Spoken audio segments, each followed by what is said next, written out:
Tes. Ya, sedikit saya mau pamer kebodohan di sini ya. Saya sudah mencoba GRE. Nah, ternyata saya mau bahas ini supaya saya nggak lupa. Ini tentang range. Bagaimana caranya menghitung range? Range itu adalah jarak antara minimum dengan maksimum. Maksimumnya di sini ya. Minimum ini dengan ini. Nah, itu adalah range. Nah, di sini katanya range-nya 4. Gitu. Jarak berapa jaraknya dari sini ke sini. Nah, di prep ya, saya lihat prep scholar caranya tuh benar-benar tidak disangka-sangka gitu. Kalau begini caranya ya langsung saja 1 tambah 4 gitu kan. Berarti 1 sampai 5. Di sini akar 2, di sini X. Terus ya di sini X kuadrat gitu kan. Si ini. Paham nggak maksudnya? Di sini 1, di sini 5. 5 tahu dari mana? Ya katanya ini prep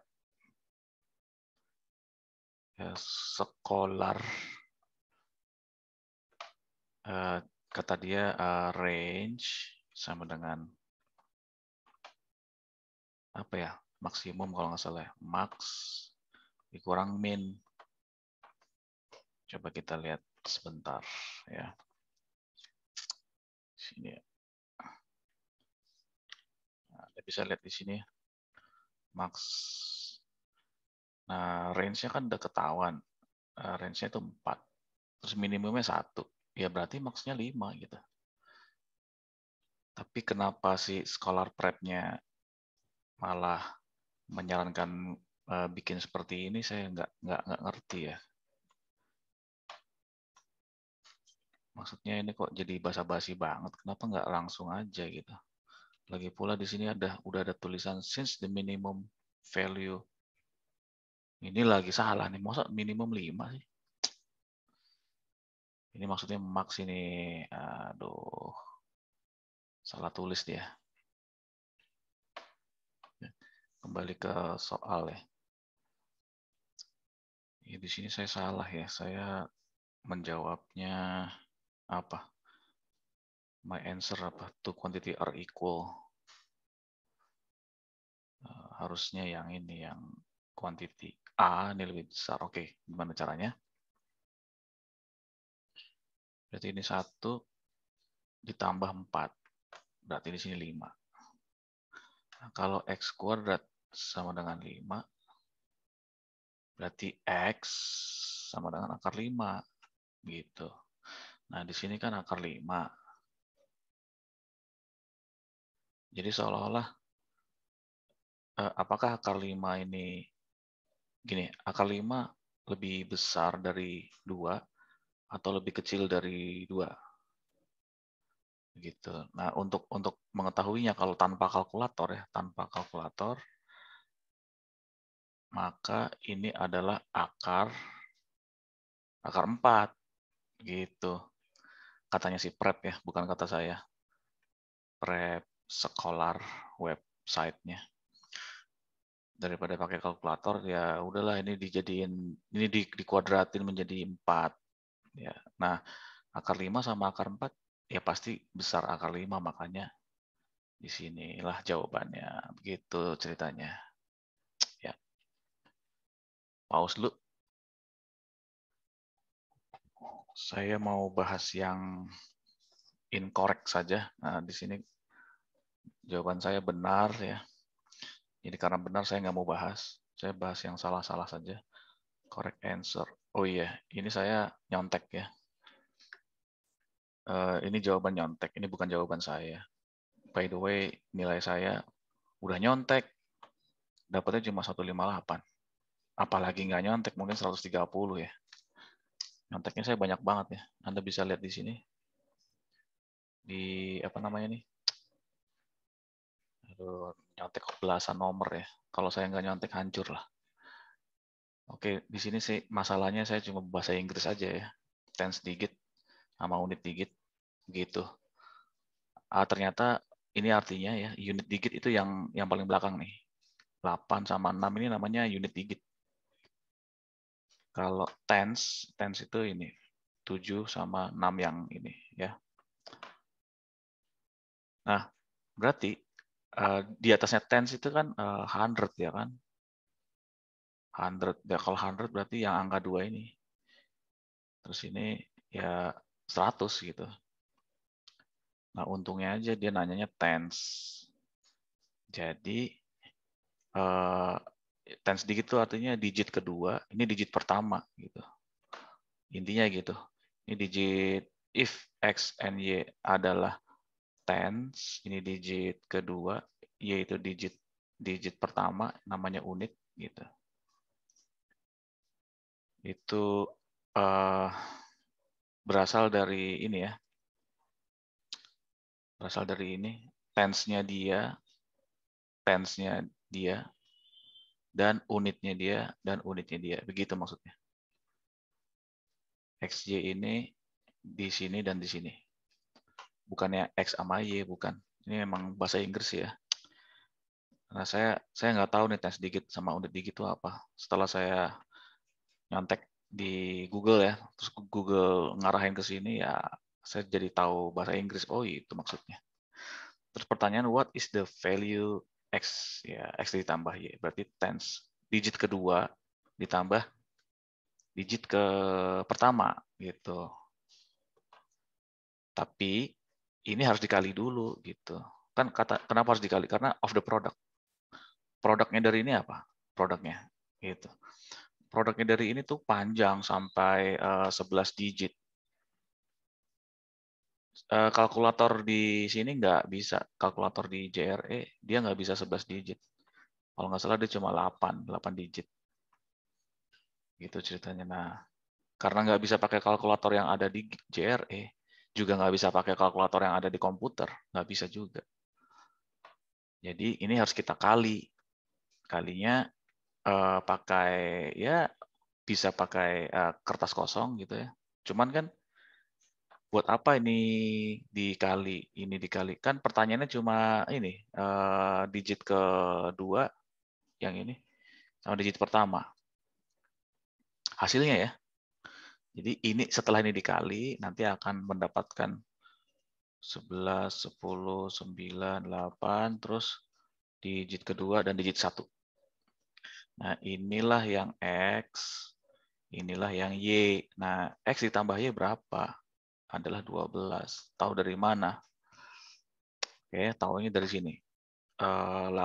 Jadi ambil langsung aja. 78 dikali 66. Udah langsung aja begitu. Atau kok sampai 78, kenapa nggak 8 kali 6 aja? Bisa juga gitu. Bisa juga. 8 dikali 6 adalah 48. Nah, inilah unit, inilah tens. Nah, tens ditambah unit, gitu. 4 ditambah 8 sama dengan 12. Cemen banget kan? Tapi saya nggak ngerti bahasa Inggris, jadinya saya yang cemen. Next, ini saya benar apa salah ya? Oh, ini saya pernah belajar tapi lupa. Oleh karena itu saya bahas deh. Slope ya. Rumusnya slope itu kan Y sama dengan MX plus C. Ada yang bilang C, ada yang bilang B. Yang B aja deh. Nah, di sini kan Y-nya ini dia harus pindah. Atau dia tetap di sini, X-nya yang pindah ke sini. Begitu. Jadi, min 2Y ya. Berapa? Min 3X plus 8. Nah, karena ini min, ya udah nggak usah diapa-apain. Ini langsung pindah aja. Y sama dengan min 3. Begini kan. X plus 8. Ini jawabannya. Min 3/2. Ada nggak? 3/2. Saya jawabnya ini. Tapi saya nyontek sih. Nyontek cuma nyontek ininya doang ya. Bukan nyontek jawaban. Saya lupa soalnya. Cemen. Terus ini salah apa benar? Ya ampun, saya salah ya ternyata. Ini gimana cara logikanya ya? Saya pause dulu deh. Saya males nyontek lah. Mungkin pakai perumpamaan aja sih yang paling gampang ya. Ini gede banget ini pensilnya ini. Perumpamaan aja sih sebenarnya kalau misalkan ini P-nya adalah 5 barangkali. Tapi ini kan negatif ya. P adalah negatif gitu katanya. Aneh ini. Ya sudah kalau misalkan ini 5 min 5 karena dia di absolut ya jadinya dia 5. Maka S ya S itu bisa dari 1 2 3 4. Nah, misalkan kalau tadi kan saya jawabnya di sini nih tadinya. Berarti kalau P kuadrat itu kan min 5. Min 5 kuadrat gitu. Sama dengan 25 dikurang S kuadrat. Misalkan S-nya itu 4 ya. 4 kuadrat itu 16. Berarti 9 ya. Nah, saya salah. Saya lupa. Saya nggak baca ini masalahnya. Which of the following must also. Jadi harus negatif juga. Saya karena nggak baca ini, saya pikirannya adalah positif. Saya cari yang hasilnya positif. Ini positif. Coba kalau ini. Iya. Ini kan min 5 misalkan. Terus S-nya 4. Itu kan jadinya min 1. Ya. Min 5 ditambah 4. Sama dengan min 1. Terus dikuadratin jadinya 1. Ini positif. Ini positif. Ini positif. Ini udah saya udah yakin ini positif. Tapi pas di sini, saya merasa ini positif dan bener lah. Emang otak saya kacau ini. Awalnya saya udah baca. Awalnya saya udah baca ini. Ini kan kalau di apapun, hasil ini apapun yang di dalam sini, kalau dikuadratkan apapun hasilnya, mau dia negatif, mau dia positif, pasti positif. Makanya ini nggak saya lihat. Nggak saya lihat. Ini pasti salah. Salah pasti. Saya jawabnya yang ini dengan berpikir, misalkan tadi ini min 5 ya, karena ini dihapus, saya berpikirnya min 5 kuadrat ya min 25 gitu. Ya ampun, degradasi ini. Degradasi ya. Aduh, kacau. Udahlah, next. Oke, ini saya benar ya. Nggak perlu saya bahas.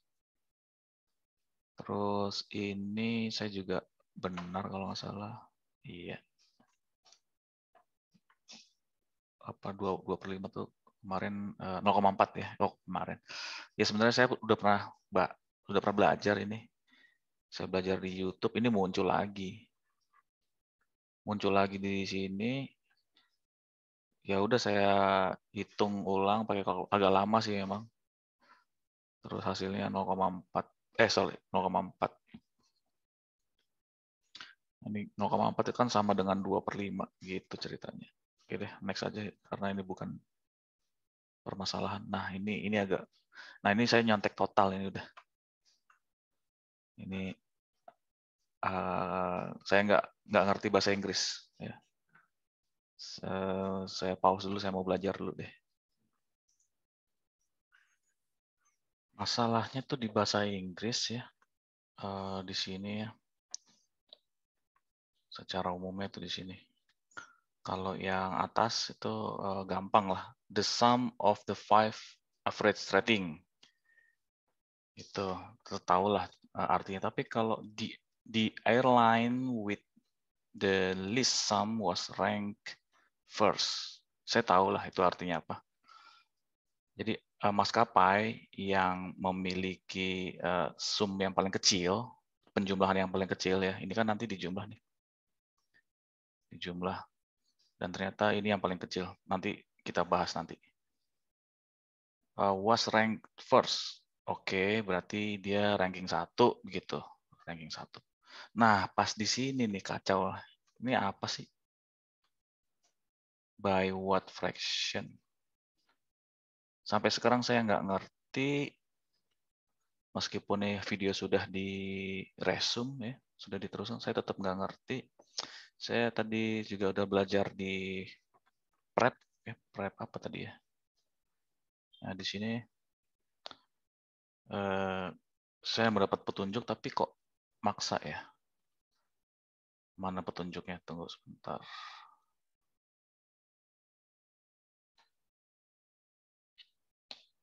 Ini ya saya tahu. We want to identify which maskapai mana yang nilainya paling kecil. Nah yang ini nih, for this airline, we want to calculate the fraction of travel agent. Fraction of the travel agent itulah yang saya nggak tahu sampai sekarang, sampai detik ini ya. The fraction of travel agent. Ini kan kalimatnya mungkin bisa lah saya mengerti sekarang juga, tapi bentuknya, masalahnya itu bentuknya berbeda dengan yang soal ya. Di soal itu kan by what fraction tuh. By what fraction tuh apa ya? Kalau by yang nggak ada mungkin what fraction of. Nah, what fraction tuh, fraction itu kan pecahan ya. Berapa gitu, berapa pecahannya? Kalau di bahasa Indonesia oke, berapa pecahan, tapi tetap aja nggak ngerti. Sampai sekarang saya nggak tahu tuh. Terus saya baca-baca, dibilang proporsional ya. Nih, we need to determine the proportion of travel agent identifying C. Kok jadi ngomongin proportion sih?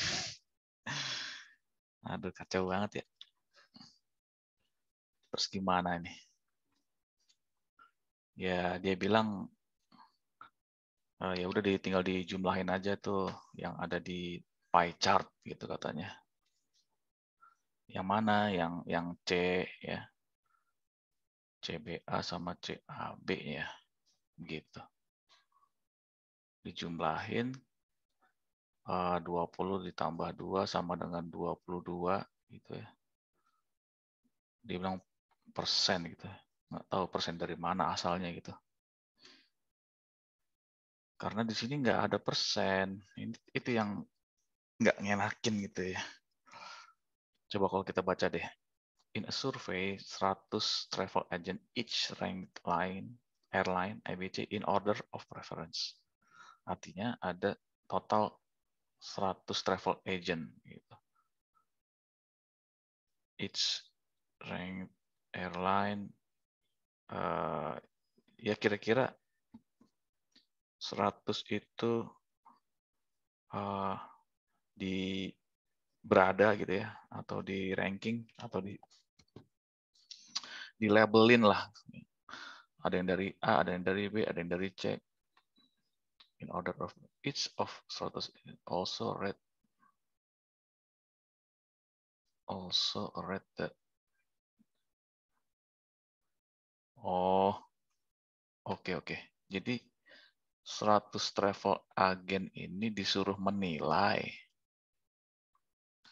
Travel agen ini kan jualan tiket. Nah, maskapai mana yang enak berdasarkan convenience, bersahabat, harganya. Jadi si tukang tiketnya, misalkan harga mana dari maskapai A, B, C yang harganya memuaskan. Memuaskan tuh dari 1 sampai 10 misalkan. Ya. Jadi si 100 ini disuruh menilai ini. Dan seterusnya lah, pokoknya intinya itu aja. Nah, distribution of ranking Ini yang saya juga nggak ngerti. Maksudnya apa? By the way, ini... Oh ya, tunggu sebentar. Ke sini dulu deh. Bagaimana caranya di airline with the least sum was ranked first? Kalau katanya si prep scholar,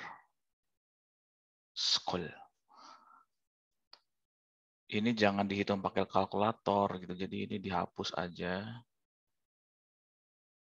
Gitu katanya. Ini dihapus aja. Kita lihat yang depan. Yang depan tuh ini. Nah, juaranya adalah C karena C selalu lebih kecil. 5, 8, 4 lebih kecil. 5, 5, 5 sama. 5, 6, 3, 6, 6, 4, 7, 7, 4. Nah, selalu lebih kecil. Nah, berarti nggak usah pakai kalkulator, udah ketahuan bahwa C yang menjadi first gitu ya. Yang first. Oke, jadi semakin kecil semakin bagus katanya. Terus udah ketahuan C, terus apa? Ini dapat dari mana? Nah, katanya disuruh baca di sini. Cari yang C juara, yang C-nya di depan karena katanya di sini ACB itu artinya A yang juara 1, C juara 2, B juara 3. Gitu. Nah, cari yang juara 1 di sini. Ini sama ini juara 1. Terus ini ditambah gitu. 2 ditambah 20 sama dengan 22. Ditaruh persen. Nah, ini yang saya nggak ngerti kenapa persen ya. Terus habis itu ada kata-kata proporsional yang travel agent. Kalau proporsional kan hubungannya sama 100. Berarti 22 terus di sini 100. Oke, terus berapa proporsionalnya si misalkan ini? Misalkan B. 34 sama 20 kan ditambah. Berarti berapa tuh? 54/100 gitu. Kalau berbicara proporsional. Oke, ini kan jadinya 22/100. 22 dibagi 2 sama dengan 11, 100 dibagi 2 sama dengan 50. Nah, inilah jawabannya. Ya kan? Tapi tetap apa hubungannya gitu? Nggak, aduh susah lah bahasa Inggrisnya ini. Mana ya? Cuma bisa di sini doang jawab. Oh, C dah dapat C. Terus nah ini buntu di sini ini apa ya? Kalau soal-soal sebelumnya meskipun salah, tapi bisa tahu kenapa kok salah dan jalan yang benar gimana. Lah ini udah dikasih jalan yang benar tapi tetap nggak ngerti benang merahnya gitu ya. Udah dikasih jalannya tapi apa hubungannya ya? Oke, next lah. Ini juga nyontek. Lagi-lagi karena bahasa Inggris kayaknya. Coba ya, airline B. Jadi rata-ratanya si airline B, maskapai B, average rating for convenience katanya. Berarti di sini was approximately what percent greater than airline A. Berapa persen lebih besar dari A? Oh gitu. Jadi ini sama ini dong. B sama A. Nah, begini. Nah, gimana kalau 5,1 dibagi 8? Gitu. Coba kita lihat kalkulator ya. Coba bisa ngeliat kalkulatornya nggak nih? Screen. Coba 5,1 dibagi 8. 63. Salah ya. Kalau katanya sih selisih gitu katanya.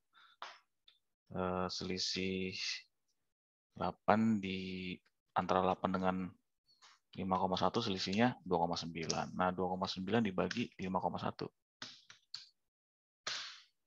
Nah, itu dia. 56.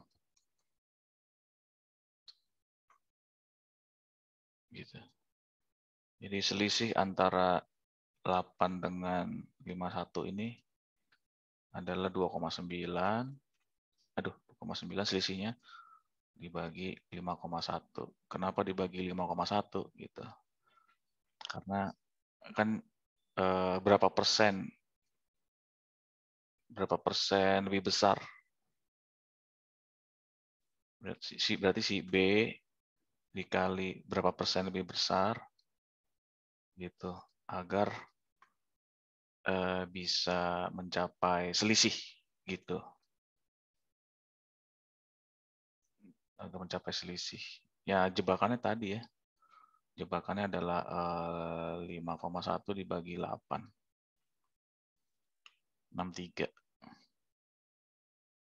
Nah, tapi bukan itu karena berdasarkan lagi-lagi bahasa Inggris ya.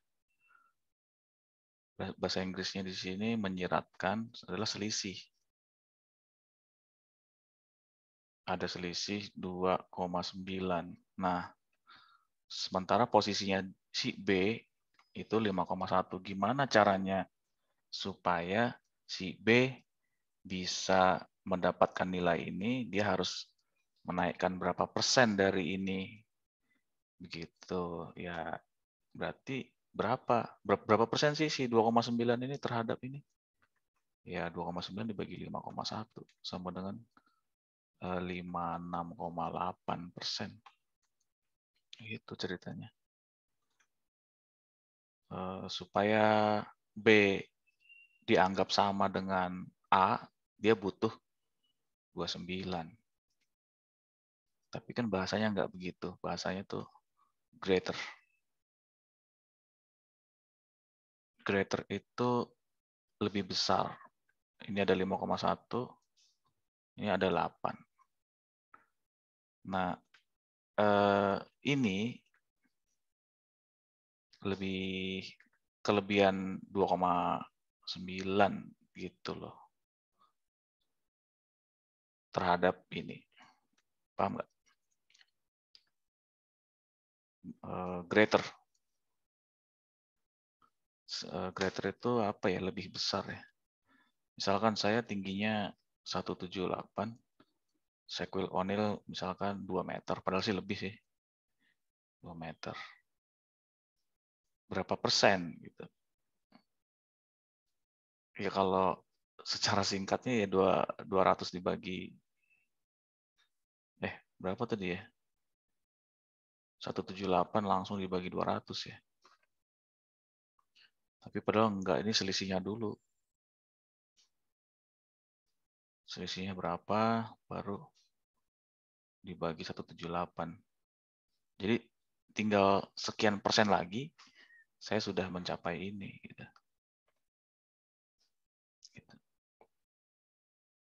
Average rating was approximately what percent gitu. 5,1 was approximately adalah 57% dari apa, coba kalau misalkan dikali 8 barangkali ya. Tapi kayaknya nggak mungkin deh, coba ya. Bingung ini emang bahasanya nih. Salah kan? Ulang tadi 5,1 sama dengan 56,8% dikali 8 ya. 8 tuh asalnya dari sini.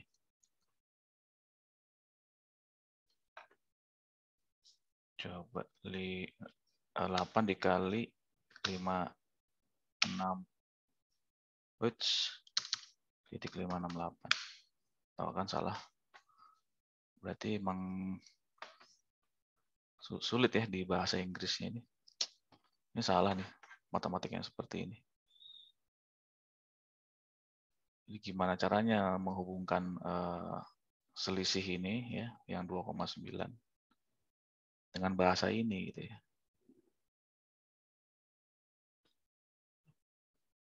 Kalau persennya dihilangkan misalkan ya. What point? Gitu misalkan. What point greater? Artinya seberapa poin lebih besar. Nah, itu mungkin ya pendekatannya. Seberapa poin lebih besar dibanding atau daripada si A. Berapa poin lebih besar, point greater. What point greater than. Nah, kalau what point ya berarti 2,9 gitu. Tapi ketika poin ini diganti menjadi persen, maka 2,9 itu equal berapa persen 2,9 ini. Nah, tinggal pertanyaannya 2,9 dibagi ini atau dibagi yang 8 gitu. Karena dia fokus di sini yang pertama ini. Si B ini gitu. Si B ini dia selisihnya berapa sih? Ya karena dia yang diomongin pertama kali ya berarti ya 5,1 gitu. Udah, saya rasa itu aja dulu deh. Sebenarnya masih banyak, cuma videonya cuma apa ingin menjelaskan yang menit pertama sebenarnya sih. Jadi menjalar kemana-mana. Oke, ini mungkin kita sajikan di video berikutnya. Oke, jangan lupa video ini sebenarnya hanya untuk membahas yang salah-salah saja dan juga sebagai pengingat saya pribadi. Kalau saya butuh belajar, saya lihat lagi. Yep, terima kasih sudah menyimak.